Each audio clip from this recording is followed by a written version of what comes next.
Les intempéries, les récoltes de blé ont chuté, moins 15% en un an selon le ministère de l'Agriculture. La faute aux intempéries, Nina. Mais grâce au marché mondial qui se porte bien, l'effet devrait être modéré pour votre porte-monnaie. Les agriculteurs sont évidemment inquiets. Reportage Europe 1 de Youenn Madec dans une exploitation de région parisienne. Le regard soucieux, Louis Courtier observe la pluie qui tombe sur son champ de blé. Céréalier près de Meaux, il sait que la récolte ne sera pas bonne cette année. On a l'impression que les champs de blé sont beaux, mais la vérité c'est que les épis sont impactés assez fort. Il y a eu énormément de maladies liées à cette pluie permanente, à l'humidité, etc.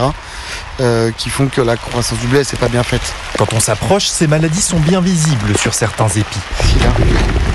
Donc là on se retrouve en fait avec du charbon et du coup les grains ils vont être tout noirs.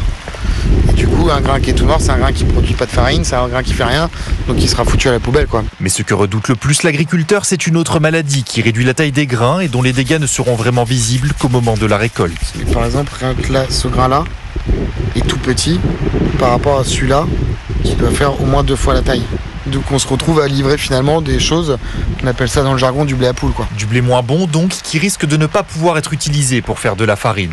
Restera alors le fourrage pour animaux, synonyme d'une perte de revenus allant de 10 à 30 € par tonne de blé. Youenn Madec pour Europe 1. À l'étranger, l'OTAN